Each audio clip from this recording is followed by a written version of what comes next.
దేవుడికి దేవుని ఆత్మ కలిగినటువంటి వ్యక్తి అవసరమయ్యాడు. జాగ్రత్తగా గమనించండి.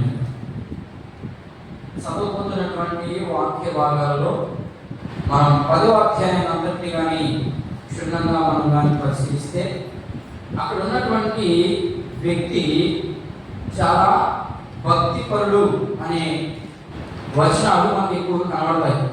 కానీ భక్తిపరుడికి దేవుని ఆత్మ కలిగినటువంటి వ్యక్తి లేదా పాస్టర్, మన భాషలో చెప్పుకోవాలంటే పాస్టర్ అవసరమా అంటే ఖచ్చితంగా అవసరమనే బైబిల్ చెప్తాము. కానీ ఈ రోజుల్లో ఉన్నటువంటి విశ్వాసుల యొక్క హృదయాల్లో ఏం చేరుకుపోయిందంటే మాకు అంతా తెలుసు, మాకు పాస్టర్ అవసరం లేదు, మాకు మేమే చేసేసుకోగలం అని ఉద్దేశంతో ఉన్నారు. మంచిది, అది ఆ ఉద్దేశాన్ని మించి మీలో అభివృద్ధి ఉండాలి. అలా ఉండడం మంచిదే. కానీ ఆ ఉద్దేశం ఉన్నప్పటికీ ఫలించే రీతిగా ఉండాలి.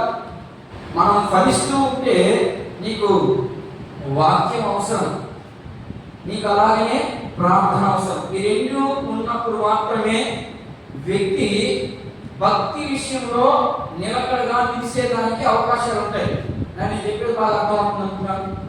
విశ్వాసకి పాస్టర్ అవసరం లేదు అని అనుకుంటే అది ఎంత మాత్రము రైతుగా. ఎందుకయ్యా ఆయన అంటే విశ్వాసుల యొక్క పరిస్థితి ఎలా ఉంటుందంటే నాకంతా తెలుసు, మాకేమి అవసరం లేదు. ఎందుకంటే మా తల్లిదండ్రులు కానించి లేకపోతే మా పిల్లలు కానించి మేము క్రైస్తవులమే కాబట్టి మాకు అన్ని విషయాలు తెలుసు కాబట్టి మేము అన్నీ చేయగలం అని అనుకుంటారు. కానీ ఖచ్చితంగా దేవుని వాక్యము చదివిస్తూ ఉంది, దేవుని ఏర్పాటు లేకుండా, దేవుని యొక్క పిలుపు లేకుండా దేవుని పని చేయుట అసంభవం. ఆ విషయాల్లో ఖచ్చితంగా పడిపోయేదానికి అవకాశాలు ఎక్కువగా ఉంటాయి. పడిపోవడం అంటే లోకంలో పడిపోవడం కాదు, కాలు సారి పడిపోవడం కాదు. దేవుని విషయంలో ఏదో ఒక విషయంలో తప్పు చేయడం జరుగుతూ ఉంటుంది. అది పడిపోవడం అంటే. దేవునికి వ్యతిరేకమైనవి చాలా ఉన్నాయి. ఆ వ్యతిరేకమైన దాంట్లో అపవాది గర్జించు సింహమే ఎవరిని మింగుదుమా అని ఎక్కడ జరుగుతూ ఉంటుంది? భూలోకంలో జరుగుతూ ఉంది. అర్థమైనా? మరి ఇంకొక భక్తులు ఏమంటారంటే ఆకాశ మండలంలో జరుగుతూ ఉందంటాడు ఎఫెసీ పత్రికలో పౌలు గారు. కాబట్టి మనం విశ్వాసంగా లేకపోతే భక్తి పరులు అనుకుంటున్నటువంటి వ్యక్తి ఎలా ఉన్నామో కొన్ని విషయాలు చూసేదానికి ప్రయత్నం చేస్తాను. నేను కొద్దిసేపు మాత్రమే వివరించడానికి ప్రయత్నం చేస్తాను. మీకు అంతా తెలిసిన దాన్ని కొంచెం మనం అర్థం చేసుకునే దానికి మనం ఎలా ఉన్నాం, మన భక్తి ఎలా ఉంది, అలాగే ఉందా, అలాంటి భక్తి ఉంటే ఈరోజు దానికి పురుషుగా పెట్టి మనం ఆధ్యాత్మికంగా ఎదిగేదానికి లేదా భక్తిలో కొంచెం లోతులోకి వెళ్ళేదానికి మనం ప్రయత్నం చేసినప్పుడు దేవుడు ఖచ్చితంగా మనం అభివృద్ధి చేసి ఆయనకు ఒక ప్రణాళిక ఉంటుంది, ప్రతి ఒక్కరికి ఉంది. కానీ ఆ ప్రణాళికను తెలుసుకోక మన ఇష్టానుసారంగా మాట్లాడతాం, మన ఇష్టానుసారంగా చేస్తాం. దానివల్ల చాలా నష్టం ఉంటుంది, కొంత ప్రయోజనకరం కూడా ఉంటుంది. నేను చెప్పేది అర్థమవుతుంది అనుకుంటాను. నష్టం ఎక్కువే ఉంటుంది. ఎందుకంటే పిలుపు ఏర్పాటు లేకుండా, దేవుని చిత్తం లేకుండా నువ్వు ఏ పని చేసినా ఆ పనంతా వ్యర్థమైపోతుంది. దానికి తోడు మన కుటుంబం కూడా ఆధ్యాత్మికంగా దిగజారిపోయి, శారీరకంగా దిగజారిపోయి రకరకాలైనటువంటి పరిస్థితికి మనము వెళ్ళే అవకాశాలు ఉన్నాయి. కాబట్టి జాగ్రత్తగా గమనిద్దాం. కొన్ని వాక్యాలు చదువుతున్నాయి. అపోస్తలుల కార్యముల గ్రంథము 10వ అధ్యాయము 1వ వచనం చదవండి ముందుగా, తర్వాత 10 నుంచి 16 వచనం చదువుదాం. ఇటలీ పటాలమనబడిన పటాలంలో శతాధిపతి అయిన కొర్నేలియను భక్తిపరుడొకడు కైసరేలో ఉండేది. ఏం జరుగుతూ ఉంది అంటే మీరు జాగ్రత్తగా వినండి. ఇటలీ పటాలమనబడిన ఒక ప్రాంతం ఉంది. ఆ ప్రాంతంలో శతాధిపతి అయినటువంటి కొర్నేలి. శతాధిపతి అంటే అర్థం తెలుసుకుంటాను మీకు. శతాధిపతి అంటే అర్థం ఏంటి? 10 మంది వ్యక్తులకి ఒక లీడర్ అని మన భాషలో చెప్పుకుంటే, అలాంటి వ్యక్తి ఒక వ్యక్తి ఉన్నాడు. ఆ వ్యక్తి చాలా భక్తిపరుడంట. తర్వాత మీరంతా చదువుకుంటా, మీరు ఇంటిగా చదువుకోండి, నేను ప్రాముఖ్యమైన విషయాలు మాత్రమే నీకు చెప్పేదానికి ప్రయత్నం చేస్తా. ఆ వ్యక్తికి భక్తిపరుడు చెప్తా ఉన్నాడు, వాక్యం చెప్తా ఉంది అక్కడ. ఏమని? ఆయన చాలా మంచి భక్తిపరుడు అని తెలుస్తా ఉంది. అలాంటి భక్తిపరుడికి పాస్టర్ అవసరమా? అప్పుడు దాకా ఆయనకి అవసరం లేకుండానే ఉండింది. ఎందుకని? ఇటలీ అనే ప్రాంతంలో ఒక పట్టణం ఉంది. ఆ పట్టణంలో ఈ వ్యక్తే అన్నింటినీ జరిగించుకుంటా ఉన్నాడు. వ్యక్తిగతంగా ఈయన మాత్రమే ప్రార్థన చేస్తా ఉన్నాడు. అసలు నన్ను అడిగితే సేవకుడు చేస్తాడో చేయడో కానీ అంత టైము ఈ వ్యక్తి ఎనీ టైం ప్రార్థన చేస్తా ఉన్నాడంట. ఎనీ టైం ప్రార్థన చేస్తున్నాడు. కానీ ఇది ఏమి లేదంటే ఇంకొక విషయం లేదు. ఏంటి ఆ విషయం? మనకు కూడా ఈ రోజుల్లో సేవ లేకపోతే పరిచర్యకి వచ్చినటువంటి వ్యక్తులకి చాలా మందికి ఇది ఉండదు. కొందరికి ఏం లేదు, భక్తి ఉంది, దాన ధర్మాలు చేసే ఆ విషయంలో ఒక భాగ్యవంతుడిన మంచి ఉన్నతమైనటువంటి వ్యక్తి, అందులో ఒక లీడరు, ఇన్ని క్వాలిటీస్ కలిగినటువంటి వ్యక్తికి అసలు లేదు. నేను చెప్పేది అర్థమవుతున్నాను.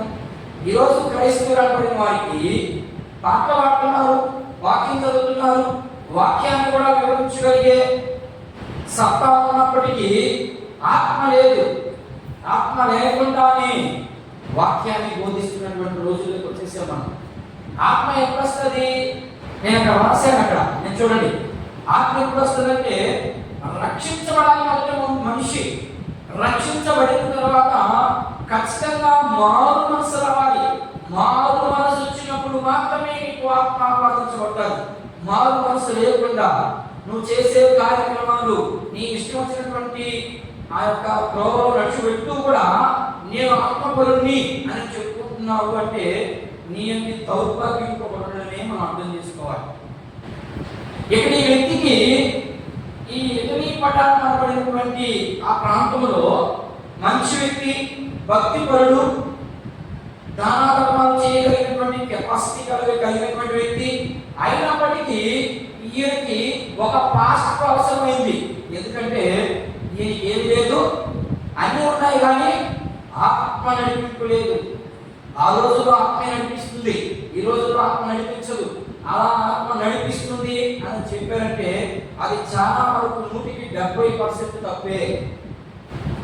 నన్ను ఆత్మ నడిపిస్తుంది అని చెబితే 170% తప్పే. అది ఎలా తప్పో నేను కొంత వివరించడానికి ప్రయత్నం చేస్తాను. ఆత్మ ఏం నడిపిస్తుంది? ఆ రోజుల్లో పేతురు చదువుగా చేపలు పట్టుకుంటున్నటువంటి వ్యక్తి, మరి ఆ వ్యక్తికి ఎక్కడన్నా బైబిల్ ట్రైనింగ్ చేశాడమ్మా? చేయలేదు. యేసుక్రీస్తు ప్రభుత్వం కూడా తిరగడమే వాడు బైబిల్ ట్రైనింగ్ అంతే. యేసుక్రీస్తు ప్రభుత్వం కూడా 3.5 సంవత్సరం వాళ్ళు పడిన ప్రయాసే బైబిల్ ట్రైనింగ్ వాళ్ళు. కానీ ఆ రోజుల్లో ఆత్మ నడిపిస్తా ఉంది. ఎందుకంటే ఆ రోజుల్లో పుస్తకాలు లేవు. పేతురికి ఏమన్నా పుస్తకాలు ఉన్నాయా? ఏం లేవు. అసలు బైబిలే లేదు, బైబిల్ ఒకటి రాయడం లేదు. మరి ఎలా బోధించగలిగారు అంటే దాన్ని మాత్రమే ఆత్మ నడిపింపు అన్నాం. కానీ ఈరోజు ఆత్మ నడిపింపు నో. ఆత్మ నడిపింపు అంటే ఏమీ చదువుకోని వ్యక్తి వాక్య పరిచర్య చేసి సత్యాన్ని బోధించినప్పుడు మాత్రమే ఇది ఆత్మ నడిపింపు అవుతుంది. లేకపోతే ఆత్మ నడిపింపు అవ్వదు. అర్థమైందనుకుంటాను. సరే, ఇప్పుడు చదువుతున్నాయి. ఆయనకి ఏం అవసరమైందో కొన్ని విషయాలు చూసేదానికి ప్రయత్నం చేద్దాం. చదువు 10వ అతడు మిక్కిలి ఆకలికొని భోజనము చేయబడు ఇంటి వారు సిద్ధము చేయుచుండగా అతడు పరవశమై ఆకాశము తెరవబడియు 4 చెంగులు కలిగిన దుప్పటి, పెద్ద దుప్పటి వంటి ఒక విధమైనటువంటి పాత్ర భూమి మీదకి దిగి వచ్చి చూచెను. అంతలో భూమి యందు సకల విధములైన చతుర్పాద జంతువులను, ప్రాకు పురుగులను, ఆకాశ పక్షులను ఉండెను. ఎక్కడున్నాయి ఇవన్నీ అమ్మా? ఎక్కడున్నాయి చదువుకుంటూ వస్తున్నాం. అందుకనే ఎప్పుడైనా గుర్తుపెట్టుకోనండి, చదివేటప్పుడు కాన్సెప్ట్ మర్చిపోకండి. ఏ కాన్సెప్ట్ గురించి మాట్లాడుతూ ఉన్నాడు భక్తుడు ఇక్కడ, ఇది చాలా ప్రాముఖ్యం. ఇది మనం అర్థం చేసుకోకుండా చదివేస్తే, ఏదో న్యూస్ పేపర్ చదివేస్తే మనకు బైబిల్ అర్థం కాదు. ఎక్కడ కనబడతా ఉన్నాయి పాత్ర, ఎక్కడ ఏ విషయంలో కనబడతా ఉన్నాయని ఎవరైనా మనం మొదటి నుంచి మీకు ఎందుకంటే ప్రముఖమైన విషయాలు తీసుకున్నట్టు మీకు అంతా తెలుసు.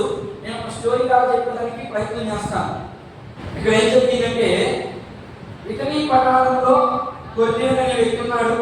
ఆ వ్యక్తికి మంచి భక్తిపరుడు, దానం చేసే వ్యక్తి. కానీ ఆయన రోజు ప్రార్థిస్తూ ఉండగా దేవదూత ఆయన దగ్గరికి వెళ్ళింది. కొర్నేలి అనిపిస్తుంది. కొర్నేలి అని పిలుస్తూనే ఈయన ఉలిక్కి పడ్డాడు. ఈయన ఉలిక్కిపడి ఎవరిని పిలుస్తున్నారని పిలిచి, ఇదిగో మెప్పే అనే ప్రాంతంలో పేతురు, మారు పేరు కలిగినటువంటి సీమోను పేతురు అనే వ్యక్తి ఒక ఆయన ఉన్నాడు.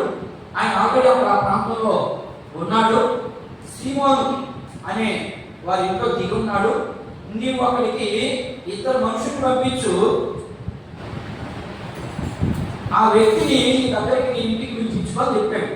దేవదూత వచ్చి ఏం చెప్పింది, ఆ వ్యక్తిని పేతురు అనబడినటువంటి సీమోనుని మీ ఇంటి దగ్గరికి పిలిపించుకో అని చెప్పింది.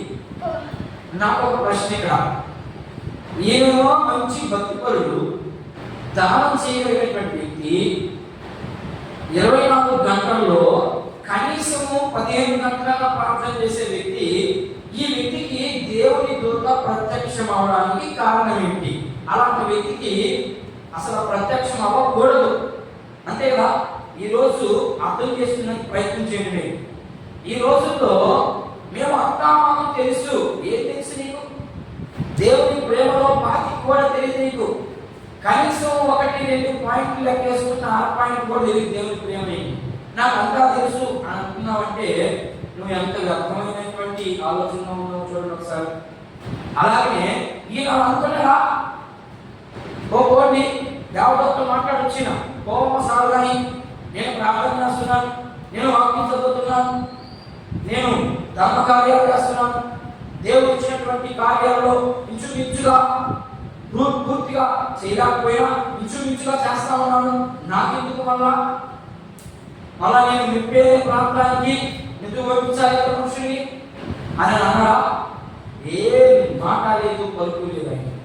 వెంటనే మనం కింద వచ్చినప్పుడు చదివితే వెంటనే తన ఇంటిలో పనిచేసినటువంటి నమ్మకమైనటువంటి వారిని చూస్తూ ఉన్నాడు. ఇక్కడ ఎందుకు పిలిచారు నమ్మకమైన వారిని? చాలా మంది ఉంటారు కాబట్టి ఆ చాలా మందిలో ఎవరినో ఒకరిని పంపించి, ఇదిగో పలాని ప్రాంతంలో పలాని వ్యక్తి ఉన్నాడు, అక్కడికి వెళ్ళి ఆయన తీసుకురాని చెప్పొచ్చు కదా. కానీ అలా చెప్పలేదు. ఎందుకంటే ఆయనకు ఆత్మ లేకపోయినా ఆయనకి ఏం కుదువు అంటే ఆయనకు ఆత్మ లేదు.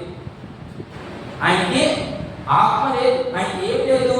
ఆయనకేమో భక్తి ఉంది కానీ ఆత్మ లేదు.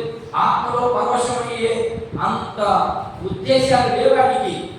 కాబట్టి ఇప్పుడు ఆయన ఏం చేస్తున్నాడంటే ఆ దేవదూత చెప్పిన మాటని విన్నాడు.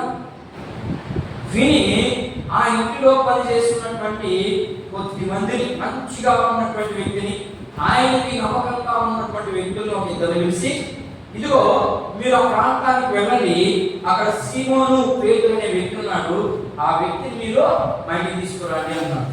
ఈయన పేతురు గారు ఏం చేస్తా ఉన్నారు ఇప్పుడు దాకా? ఇప్పుడే చదివారు. ఆయనకి మంచిగా ఆకలేస్తా ఉంది ఆ సమయంలో. 10వ వచనంలో కనబడ్డారు. ఎంత ఒకసారి చదివిన 10వ వచనం ఒకసారి చదువు.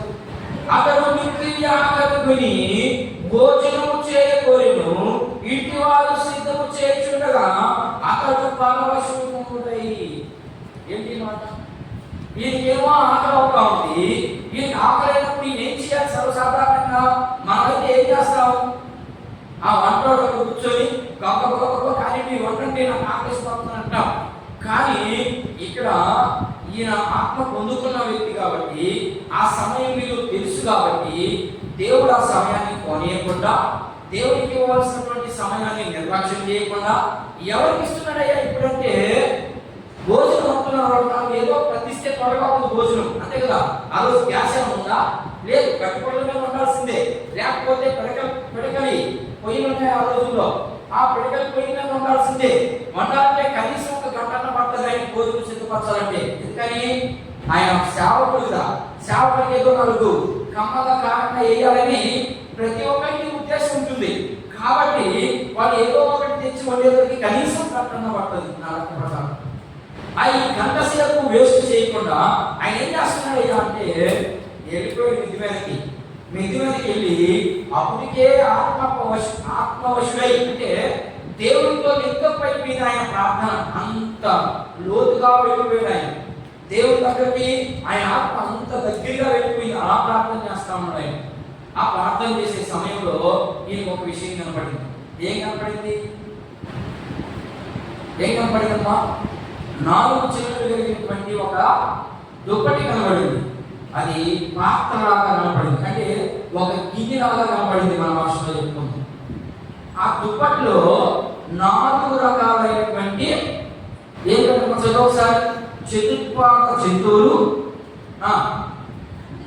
అందులో భూమి అందుడు సకల విధములైన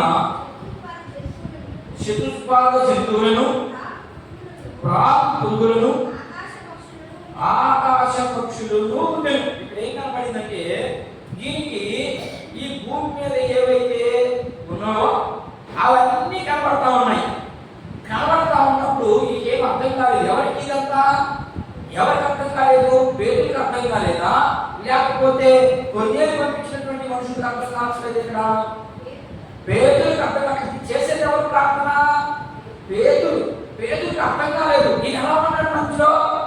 చూడండి ఎన్ని సమస్యలు.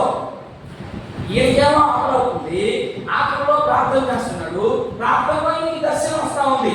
ఆ దర్శనం ఎలాంటి దర్శనం అంటే 4 రకాల పక్షులు, పురుగులు, రకరకాలైనటువంటివి కనబడతా ఉన్నాయి. ఈయనకేమో అర్థం కావట్లేదు. కనబడకపోగా ఇప్పుడు మంచిగా ఒక మాట మాట్లాడుతాం. చూడండి చదువు 13 వచ్చిన చదువు 13. అప్పుడు పేతురు, అమ్మ ఇక్కడ చదివేటప్పుడు జాగ్రత్తగా చదవాలి. ఇక్కడ నువ్వు ఏం చదువుతున్నావు? అప్పుడు పేతురు కాదు. అప్పుడు పేతురు అంటే ఏదో ఒక వ్యక్తి మాట్లాడుతున్నాడని అర్థం. అంటే పేతురుని ఎవరో పిలుస్తున్నారని అర్థం. ఇప్పుడు చదివే భాష ప్రకారము ఇప్పుడు పేతురే తీసుకున్నట్టుంటుంది. అలా చదువుకోండి బైబిల్. అదే అందుకనే మీరు బైబిల్ చదివేటప్పుడు ఫుల్ స్టాప్ ఎక్కడ ఉంది, కామా ఎక్కడ ఉంది, ఇన్నోవేట్ కామర్స్ ఎక్కడ ఉన్నాయి, అన్ని క్వశ్చన్ మార్క్ ఎక్కడ ఉంది, ఇవన్నీ చూసుకుంటూ చదవాలి మనం. చూడండి ఇక్కడ ఏం చదువుతున్నాడు, ఏం పడుతున్నాడు చదవండి. అప్పుడు పేతురు నీవు లేచి నీకు కనబడుతున్నటువంటి చతుష్పాద జంతువులను, పురుగులను, పక్షులను నువ్వు లేచి చంపుకొని తినమని ఒక శబ్దం అతనికి వినబడింది. అయితే పేతురు ప్రభువా, ఏదమ్మా? వద్దు ప్రభువా, నిషిద్ధమైన వాటిని, అపవిత్రమైనది ఏదైనాను నేను ఎన్నడూ తినలేదని చెప్పగా దేవుడు పవిత్రము చేసిన వాటిని నీవు నిషిద్ధమైన వాటినిగా ఎంచుచున్నావు. అట్లా చాలు. ఇక్కడ ఏం జరిగిందంటే పేతురికి దర్శనం కనపడింది. ఆ దర్శనంతో పాటు ఒక స్వరం వినబడింది. ఏంటి ఆ స్వరం అంటే, పేతురు ఇదిగో నీకు కనబడి వాటినన్నింటినీ నువ్వు చంపుకొని తినమన్నాడు. ఇప్పుడు పేతురు వెంటనే ప్రభుకి ఏం చెప్తా ఉన్నాడు? వద్దు ప్రభువా, అవి నిషిద్ధమైనవి అంటున్నాడు. నిషిద్ధమైనవి అంటే మీకు ఒక వివరిస్తాను కానీ, ఎందుకు ఆయన నిషిద్ధమైనవి? దేవుడికి వ్యతిరేకమైన మాట చెప్తా ఉన్నాడు. పేదలు కాదు, దేవుడు చెప్పింది చేయాలి అంతే కదా, అంతే చూడు. కానీ ఇప్పుడు పేదలు ప్రభుతో మాట్లాడుతూ, ప్రభువా అవి నిషిద్ధమైనవి, నేను ఎక్కడైనా తిన్నానా అనే మాట వినబడతా ఉన్నాను. అంటే అక్కడ ఏం జరుగుతుంది? అసలు ఏం మాట్లాడాలని, ఏం చెప్పాలని ప్రభు మాట్లాడాడు. పేదలు ఎందుకు ఆ సమాధానం ఇస్తున్నాడంటే, పేదలు లిటరల్ గానే అంటే అక్షరార్థంగానే అంటే చూచిన దాన్ని మాత్రమే ఆయనకి వర్ణిస్తా ఉన్నాడు. నేను చెప్పేది అర్థమవుతున్నాయన? చూస్తా ఉన్నాడు ఆయన. ఆ పక్షులకు చంపుకొని తినమంటున్నాడు. చంపుకొని తినే అలవాటు యూదులు తినరు. అర్థమైందా? ఎందుకు యేసు ప్రభుకి ఆ మాట చెప్తున్నాడు పేతులంటే, అయ్యా నిషిద్ధమైన వాటిని, నిషిద్ధమంటే బయట అర్పించకుండా వాళ్ళు భోజనం చేయరు, అది నిషిద్ధమైంది. అర్థమైందా? వాళ్ళు దేన్నైనా సరే దేవుని దగ్గరికి తెచ్చి దేవుని దగ్గర పెట్టి ఆ తర్వాత చేసేవారంతా పాత నిబంధన అంతా. అంటే ఇప్పుడు పేరుకి ఏ వ్యక్తి కొత్త నిబంధనకు సంబంధించిన వ్యక్తి లేకపోతే పాత నిబంధనకు సంబంధించిన వ్యక్తి అని మనం ప్రశ్న చేస్తే, ఆయన పాత నిబంధనకు సంబంధించినటువంటి వ్యక్తే, పాత నిబంధన సిద్ధాంతాన్ని ఫాలో అవుతున్నటువంటి వ్యక్తే. అప్పుడు కూడా చెప్పాడు, వద్దు ప్రభువా నిషిద్ధమైనటువంటివి మేము యూదులకు ఎప్పుడైనా భోజనం చేసావా అనే మాట మాట్లాడతాము. ఇప్పుడు పేతులతో దేవత ఏం మాట్లాడుతా ఉన్నామా? ఏం మాట్లాడుతున్నామా? నేను పరిశుద్ధపరిచినవి నీవు నిషిద్ధమైనవని ఎలా చెప్పగలవు అని అంటున్నాడు. ఏంటి? ఎక్కడన్నా పరిశుద్ధపరిచాడు దేవుడు? అసలు పరిశుద్ధపరచడం ఏంటి? ఆ చతుష్పాద జంతువులు ఏంటి? ఏంటివన్నీ? అవి రక్షించబడిన వాడికి మాత్రమే వస్తాయి, రక్షించబడిన వాడికి తెలవదు. ఆయన అర్థమవుతుందనుకుంటాను. ఆత్మ కలిగిన వాడికి మాత్రమే వస్తాయి, ఆత్మ లేని వాడికి తెలవు ఇవన్నీ. ఏంటి నిషిద్ధమైనటువంటివి? ఏంటి? ఆయన ఏమో పురుగులు జంతువులు కలపలా ఇవేమో. కానీ యేసు ప్రభు లేదా అక్కడ ఉన్నటువంటి దేవత ఏం చెప్తామంటే, వాటిని చంపుకొని తిను అంటున్నాడు. చంపుకొని తినడానికి ఆయన దర్శనంలో చూస్తున్నాడు అంతేగా. ఆయన ఏమైనా ఎదురుగా కనబడ్డాయా? ఎదురుగా లేవు కదా, మరి చంపుకొని తినమంటున్నాడు. అర్థం ఏంటి? అది ఇక్కడ కావాల్సిన పాయింట్. అందుకే ఆత్మ నడిపింపు చెప్పమంటే ఇక్కడ ఆత్మ నడిపింపు చెప్పమంటే ఇక్కడ ఏముంటుంది? ఆయన ఖచ్చితంగా చదువుకోవాలి, తెలుసుకోవాలి, ఆ తర్వాతనే వాక్యాన్ని బోధించాలి. అర్థమైనా? ఇక్కడ పేతురు దేవునితో ఏం మాట్లాడుతున్నాడంటే, ప్రభువా మేము యూదులు నిషిద్ధమైన వాటిని మేము తినం, కాబట్టి నువ్వు ఎందుకు తినమంటున్నావని ఆయన ఎదురు ప్రశ్న వేశాడు. ప్రశ్న వేసినప్పుడు ఇప్పుడు ప్రభు మనం ఏం మాట్లాడుతున్నాడంటే, 3 సార్లు చెప్తాడు. ఏమని? నువ్వు తినని. ఏం తినమంటున్నాడు అక్కడ? ఇక్కడ జాగ్రత్త విందామే. ఇక్కడ కొంత మీకు వివరించడానికి ప్రయత్నం చేస్తాను. ఈ వివరించి నేను ముగిస్తాను. ఆత్మ ఖచ్చితంగా మనిషికి అవసరం. ఆత్మ ఎప్పుడు మనిషికి వస్తుంది అంటే, మారు మనసు పొందినప్పుడు మాత్రమే నేను ఆత్మ ఆవరిస్తాను, లేకపోతే ఆత్మ నిన్ను ఆవరించు. జాగ్రత్తగా వినాలి. ఆత్మ లేకుండా అపొస్తలుల కార్యము 2:34 ప్రకారము బాప్తిస్మం తీసుకున్న వెంటనే పరిశుద్ధాత్మ మీ మీదకి వచ్చును అని దేవుని వాక్యం చెప్తా ఉంది కదా. మరి బాప్తిస్మం తీసుకున్న వారందరికీ ఆత్మ నిజంగా కానీ వచ్చి ఉంటే అప్పుడు వచ్చింది. ఎప్పుడు? అపొస్తలుల కార్యము 2:4 ఉన్న రోజుల్లో వచ్చింది. కానీ ఈరోజు అంత తేలిగ్గా రాదు. ఎందుకని? ఆ రోజుల్లో ప్రభువుని వాళ్ళు విశ్వసించారు, కానీ ఈ రోజు ప్రభువుని విశ్వసించినట్టు నటిస్తా ఉన్నారు. జాగ్రత్తగా ప్రభువుని విశ్వసించామని నటిస్తున్నారు, కానీ ఆత్మ లేదు. ఆత్మ ఉంటే మీకు నచ్చినట్టుగా జీవించలేదు అంతే. ఎందుకంటే ఆత్మ నిన్ను హెచ్చరిక చేస్తూ ఉంటుంది. ఆత్మ నిన్ను పదే గర్తిస్తూ ఉంటుంది. నువ్వు చేసేది తప్పు, చెప్తా ఉంది. దాన్ని మనం గ్రహించుకోవాలి అంటే ఖచ్చితంగా మారు మనసు చాలా అవసరం. ఈ మారు మనసు లేకుండా ఎంత చేసినా దేవుని ఎదుట నిలబడాల్సినటువంటి రోజు ఉంటుందని మనం గుర్తు చేసుకోవాలి. నేను ఇది చెప్తాను. 4 జంతువులు కనపడ్డాయి, కొట్టుకొని తినమంటున్నాడు. ఆయన పరిశుద్ధపరచాలంటున్నాడు. పరిశుద్ధపరచడం అంటే ఏంటి? ఇప్పుడు కొర్నేలి ఎక్కడున్నాడు? కొర్నేలి ఇటలీ ప్రాంతంలో ఉన్నాడు. ఈ ప్రాంతం నుంచి యొప్పే, అర్థమైందా? యొప్పేకి పంపించాడు. యొప్పేలో ఉన్నాడు ఈయన. ఎవరు? పేతురు గారు. ఇక్కడి నుంచి ఎక్కడికి పంపించాడు? ఎక్కడికి పంపించాడంటే ఈయన ఎలాంటి భక్తిపరుడు? ఈయన కొర్నేలి ఎలాంటి భక్తిపరుడు? యేసుక్రీస్తు ప్రభువుని అంగీకరించినటువంటి వ్యక్తి అయినా, యేసుక్రీస్తు ప్రభువుని అంగీకరించినటువంటి వ్యక్తి కాదు కాబట్టి ఇప్పుడు ఏం మాట్లాడుతున్నాడు అంటే, ఇదిగో నేను నీ యొక్కకి పరిశుద్ధపరిచి, అదే అర్థం. నేను నీ యొక్కకి పంపించాను కదా, వాటిని నేనేం చేశాను?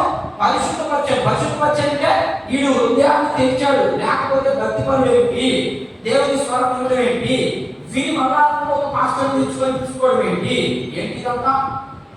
ఏం లేదు, మారు మనసు లేదు. వీళ్ళు పాత నిబంధనలో ఉన్నటువంటి భక్తినే ఆచరిస్తా ఉన్నారు. అలాంటి వ్యక్తికి ఇప్పుడు ఏమొచ్చింది? మార్పు వస్తేనే యొప్పేకి వచ్చాడు. మార్పు రాకపోతే యొప్పేకి వస్తాడా?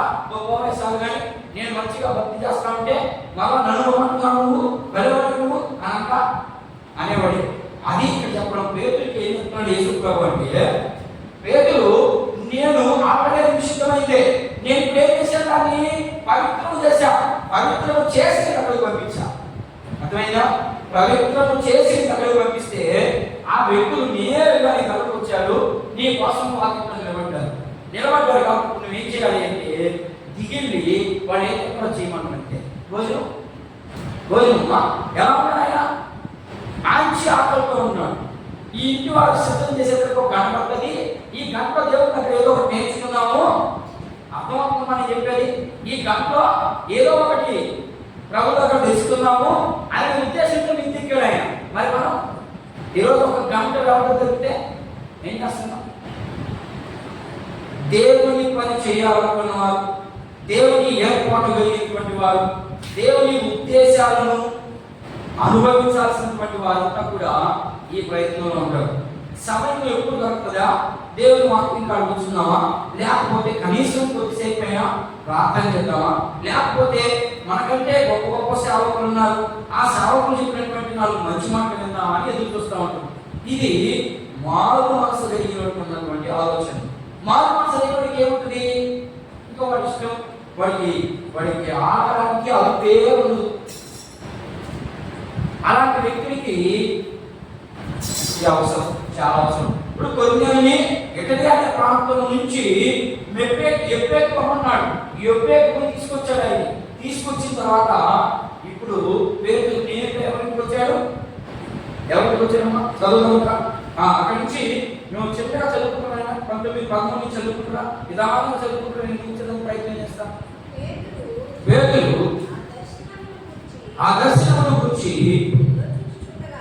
అంటే ఆలోచిస్తూ ఉండగా ఆత్మ ఇదిగో 2 మనుషులు 3 మనుషులు నిన్ను ఎదుర్కొన్నారు. నువ్వు లేచి కిందకి దిగి నువ్వు ఏమి ఆలోచన చేయక వారితో పాటు వెళ్ళు. నేను వారిని పంపినానని అతనితో చెప్పాడు. పేతురు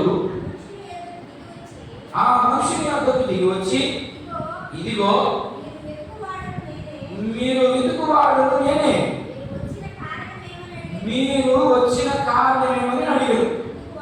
అందుకు వారు నీతిమంతులను చూడండి, ఎవరు రాస్తున్నాడు చూడండి. ఇక్కడ ఎవరి గురించి ప్రస్తావన చేస్తున్నారు? అక్కడ పోయినటువంటి ప్రజలు, 2 నమ్మకమైనటువంటి వారు వెళ్ళారు కదా. పేతురు దగ్గరికి వెళ్ళినప్పుడు పేతురుతో మాట్లాడుతున్నారు.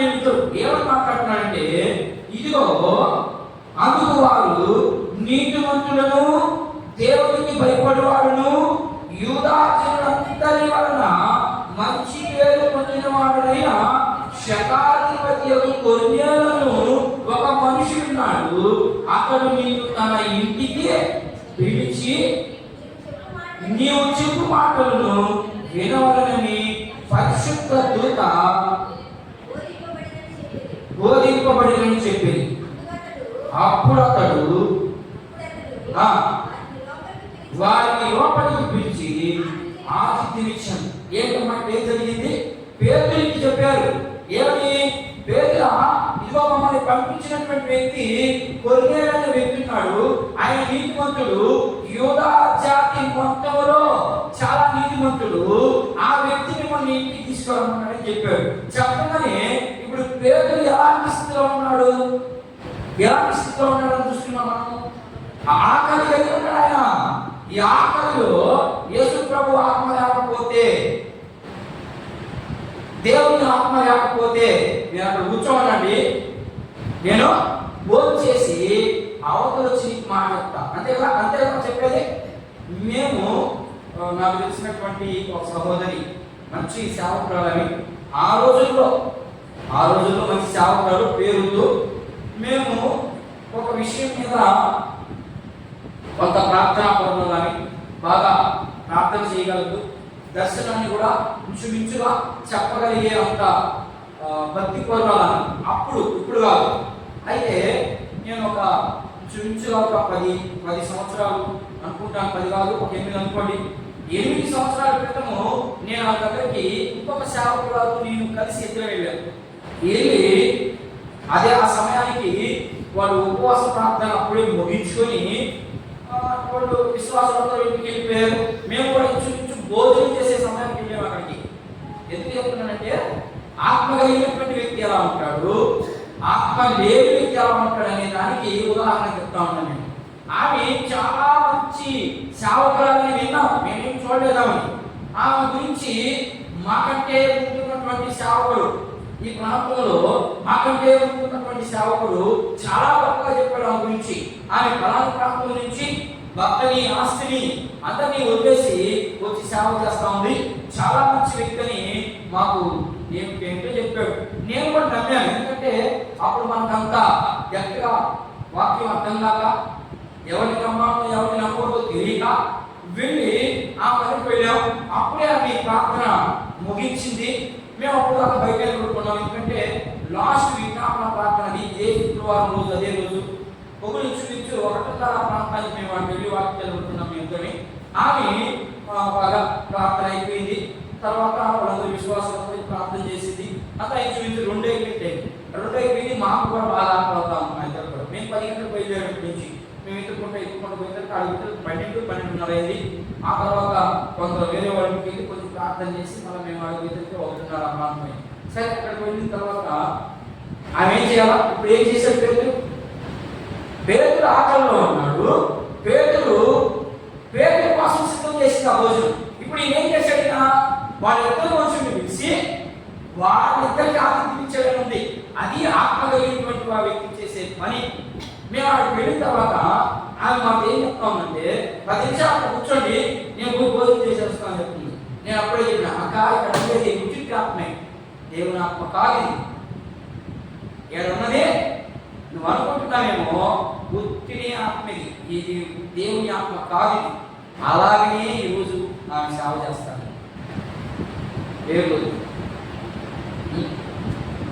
ఆమె ఈరోజు పెద్ద సేవకురాలు, శాస్త్రగత సేవకురాలు. వచ్చినటువంటి వ్యక్తికి ఇక్కడ ఏమి ఇచ్చాడు?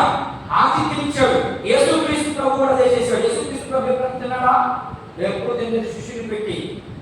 ఆయన చెప్పడం కూడా చాలా విషయాలు ఎప్పుడైనా పెళ్లి కొడుకు ఇంట్లో ఆకలి ఉంటుందా?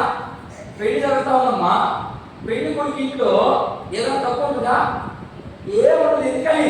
అది పెళ్లి సందర్భం. అన్ని సిద్ధపాటు చేసుకొని కూర్చుంటాడు పెళ్లికి. ఆ పెళ్లి చేసుకున్న తర్వాత పోయి భోజనానికి సిద్ధపరచుకొని వస్తాడా?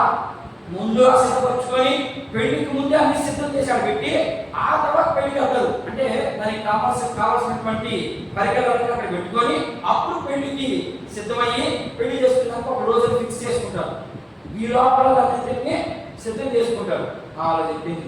మరి అలాగే ఇక్కడ దేవుని ఆత్మ కలిగినటువంటి వ్యక్తి వెంటనే ఏం చేశాడు? వాళ్ళకి ఆతిథ్యం వాళ్ళకి చదివిందండి బాబు. ఏం చెప్పకుండా ఖచ్చితంగా మళ్ళా 57 వెతవేయి పట్టాల దగ్గరికి వెళ్ళిపోయాడు. మన కొరినే దగ్గరికి వెళ్ళాడు. కొరినే ఇంటికి ఏమొచ్చినప్పుడు అప్పుడు దాకా వాళ్ళకి ఏం లేదు, రక్షణ లేదు, మార్పు లేదు, కానీ భక్తి మాత్రం ఉంది. ఈ రోజుల్లో కూడా ఇదే సేమ్ వీడియో జరుగుతూ ఉంది. భక్తి మాత్రం చేస్తున్నారు కానీ యేసుక్రీస్తు ప్రభుని నిజ రక్షకుడుగా అంగీకరించలేదు. అంగీకరించలేదని మీరు ఎలా చెప్పగలరు అంటే వారి పేరే కనబడతాయి, వారి మాటలే కనబడతాయి. పరలోక రాజ్యం గురించి ఇచ్చారు. ఒక పాస్టర్ గారు చెప్తా ఉన్నాం, అసలు పరలోక రాజ్యం ఉందా? యెహోవా సాక్ష్యం నుంచి మాట్లాడుతున్నాడు ఆయన. అసలు పరలోక రాజ్యం గురించి ఇచ్చారు, ఏమున్నా ఈ భూమి మీద అంటున్నాడు ఆయన. మరి దేవుని వాక్యం తప్ప, ప్రకటన గ్రంథం తప్ప, దానియేలు గ్రంథం తప్ప, యెర్మీయా గ్రంథం తప్ప, యెహెజ్కేలు గ్రంథం తప్ప, ప్రవక్త గ్రంథాలన్నీ తప్పేనా? ఖచ్చితంగా చెప్తున్నాడు మేఘాలు వస్తాడు అని. మత్తయి సువార్త 24వ అధ్యాయం నుంచి మనం చదువుకుంటూ వెళ్తే ఆయన ఏం చెప్తున్నాడు? నేను మేఘాలు వస్తాను అని చెప్తున్నాడు. ప్రకటన గ్రంథం అంతా ఇదే చెప్తుంది, ఆయన వస్తాడు, ఆయన వస్తాడు, ఆయన వస్తాడనే చెప్తా ఉంది. కానీ నేను మాత్రం ఏం చెప్తున్నానంటే వస్తాడా సస్తాడా అంటే ఎంత అవిశ్వాసంలో ఉన్నారు చూడండి. రక్షించబడిన వాళ్ళు చాలా మంది ఉన్నారు. అందుకని మనకేం అవసరం? ఇప్పుడు సమయం దొరికితే ఏం చేస్తున్నాడు? ఇక్కడ పేతురు ఆత్మగలిగిన వ్యక్తి ఏం చేస్తున్నాడు? ఆత్మగలిగిన వ్యక్తి ఏం చేస్తున్నాడు? ఇక్కడ ముమ్మారు ప్రార్థన చేస్తున్నాడు. ఆ కొన్నేది అనే వ్యక్తి 3 పూట్ల ప్రార్థన చేస్తున్నాడు. మనం ఒక్క పూట కూడా ప్రార్థన చేయాలి. కనీసం శుక్రవారం రోజు చర్చికి రావడం అంటే అది కూడా లేదు. మనమేమాత్మ పనులు యాడ్ చర్చికి మారు మనసు వచ్చిందా? లేదు.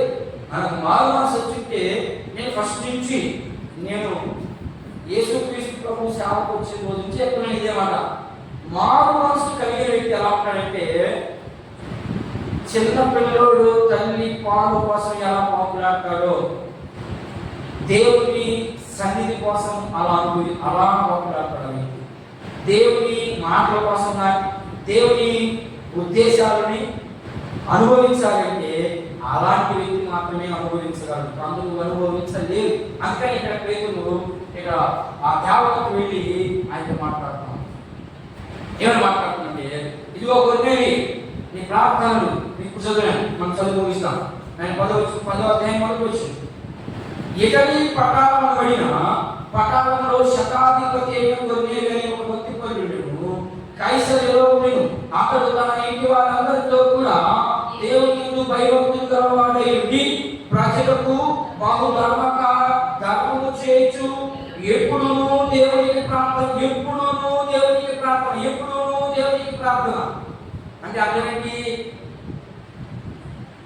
ఎప్పుడంటే 24 గంటలు అనుకోవాకండి, మనకు అర్థం చేసినాక అట్లా రాశాడు. అంటే ఆయన ఖాళీగా ఉన్న సమయం అంతా. ఎందుకని ఖాళీగా ఉన్న సమయం అని చెప్తున్నాను మనము? మన ఇందాకనే చదువుకున్నాం. ఏంటంటే ఆయన 10 మందికి శతాధిపతి. అంటే 10 మందికి ఆయన లీడర్. ఆ లీడర్ పని చేసుకోవాలి, ఆ ఇంటి వారి పని చేసుకోవాలి, ఆయన వ్యక్తిగత పనులు చేసుకోవాలి. ఆ తర్వాత మిగిలిన టైం అంతా కూడా దేవుని దగ్గర పెట్టాలని మనం అర్థం చేసుకోవాలి. అర్థమైనా? మరి యావత్తు ఇంకొక వ్యక్తిని కనిపిస్తుంది. ఇంకొక వ్యక్తిని ఎవరైనా చెప్పగలరా? యావత్తు వెళ్ళి మళ్ళా మాట్లాడినాయి. ఎవరితో మాట్లాడి సార్ చెప్పగలరు? యావత్తు వెళ్ళి అమ్మా ఏదియా ఎవరు చెప్పగలుగుతున్నాయి? యావత్తు వెళ్ళి యావత్తు మాట్లాడింది. ఏమని మాట్లాడిందంటే నీ ప్రార్థన అని కనబడి అనే మాట మీకు క్లూ కూడా ఇచ్చేసాను. మీకు లూకాసు వార్త చూద్దాం ఒకసారి. లూకాసు వార్త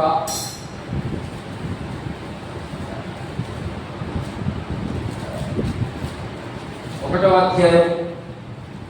లూకాసు వార్త 1వ అధ్యాయం 8వ వచనం నుంచి మనం ఒకసారి ఎవరమ్మా? జకర్యా అనిపించింది. జకర్యా తర్వాత ఏమాట మాట్లాడి చదువు ఒకసారి. జకర్యా తన తరగతి చూపున దేవుని యొక్క యాజక ధర్మము జరిగించుచుండగా యాజక ధర్మము చొప్పున ప్రభు ఆలయంలోనికి వెళ్ళి ఏంటంట ఇక్కడ జాగ్రత్త గమనించండి. అక్కడేమో ఆయన అన్ని పనులు చూసుకొని దేవుడు మందిరం కట్టుకున్నాడు. ఇక్కడ కూడా ఏం చేస్తున్నాడు? యాజక ధర్మము చొప్పున, అంటే వాళ్ళకి ఒక టైం నియమించబడింది. ఆ టైంలో వీళ్ళు ఖచ్చితంగా వీళ్ళు ఏం చేయాలా? యాజక ధర్మం జరిగించాలి. యాజక ధర్మం అంటే ధూపాగ్ని వేయాలి, అక్కడ నిప్పులు వేయాలి. అది అక్కడ జరిగిన సంఘటన. ఆ తరగతి చొప్పున ఆ రంగంలోకి వెళ్ళి ధూపము వేయుటకు అతనికి వంతు వచ్చాను. ధూప సమయమందు ప్రజల సమూహమంతయు వెలుగుల ప్రార్థన చేయుచుండగా ప్రభువు దూత వేదిక కుడి వైపున నిలిచి అతనికి కనబడగా జకర్యా అతనిని చూచి చదువుకోండి. ప్రభువు దూత ధూప వేదిక కుడి వైపున నిలిచి అతనికి కనబడగా జకర్యా చూశాడని, జకర్యా చూసి తొందరపడ్డాడు. భయపడిన వాడను. అప్పుడు ఆ దూత అతనితో, జకర్యా భయపడకము, నీ ప్రార్థన వినబడింది, నీ భార్య ఎలిజబెత్. ఇదంతా మన సందర్భం మారిపోతుంది. నేను ఎందుకంటే అది ఎందుకు జ్ఞాపకం చేశానంటే, దేవదూత వెళ్ళి నీ ప్రార్థన వినబడింది అనే మాట కోసం ముందుగా కొన్నేళ్ళు చూపించాను. రెండవదిగా మన ఉదాహరణకు మాత్రమే. అలాంటి సందర్భాలు ఉన్నాయా లేవని మనం బైబిల్లో ఎదుగుగా ఉన్నాం కాబట్టి అందుకు మాత్రమే చెప్పాల్సి వచ్చింది. కనబడిందా? మరి నీకు నాకు అలాంటి ప్రయాస కనబడుతుందా? మన సంఘంలో ఉన్నటువంటి విశ్వాసులు ఎన్నో ఇబ్బందులు, ఎన్నో యుక్తులు, ఎన్నో పరిస్థితులు చేయదారిపోయినటువంటి స్థితిలో ఉన్నప్పటికీ కూడా మరి నీకు నాకు అలాంటి బాధ్యత ఉందా? అలాంటి బాధ్యత ఉంటే ఖచ్చితంగా మనము ఈ కట్టశీలాలు ఎలా ఉంటారు కదా. ఇప్పుడు ఏం జరుగుతా ఉంది? ఇక్కడ వీళ్ళకి ఏ సమయాల్లో వెళ్తున్నారు? వాళ్ళకి నియమించబడినటువంటి క్రమము చొప్పున ఒక ఆయనేమో నియమించబడిన క్రమం చొప్పున వెళ్ళాడు, మరొక వ్యక్తి ఏమో ఆయనకు ఉన్నటువంటి సమయాన్ని దేవుని దగ్గరే గడుపుతా ఉన్నాడు. మరి మనం గడపగలుగుతున్నామా? మనం పరిశీలన చేసుకుందాం. మనం గడపగలుగుతున్నామా? మనం పరిశీలన చేసుకుందాం. మనం పరిశీలన చేసుకుంటూ ప్రార్థన చేసేదానికి మనం సిద్ధపడతాం. ఏం ప్రార్థన చేయాలి? ప్రభువా, జకర్యాకి ఒక సమయం ఇచ్చావు. కలుస్తున్నాం, ఆయన ప్రార్థన చేద్దాం. కలుస్తున్నాను, ప్రార్థన చేద్దాం. ప్రభువా, జకర్యాకైతే ఒక సమయాన్ని ఇచ్చావు, మరి అదే రీతిగా కొన్నేళ్ళకైతే ఆయన పనులన్నీ ముగించుకుని ప్రభు సన్నిధిలో నిత్యము నీతో కూడా ప్రార్థనలో ఉన్నాడు. కానీ మాకు మాత్రము సమయము ఉన్నా మేము వృధా చేస్తా ఉన్నాం. ప్రభు దయతో మమ్మల్ని కనికరించి క్షమిస్తాను. దయతో మా మీద ప్రభు నీ యొక్క కోపాగ్ని నుండి మమ్మల్ని తప్పించు. సమయము దొరికినప్పుడల్లా ప్రభు మరి నీతో కూడా ఉండే వాక్యం, నీతో కూడా అంటుకట్టబడే వాక్యం మీరు మాకు అనుగ్రహించండి స్వామి. అయ్యా, మీరేమో సమయం ఇస్తున్నారు, ఇదిగో మీరు నా యొక్క రాజ్యాన్ని పిలుస్తున్నారు. మేము మాత్రం ఈ లోక ఆశలతో కలిగి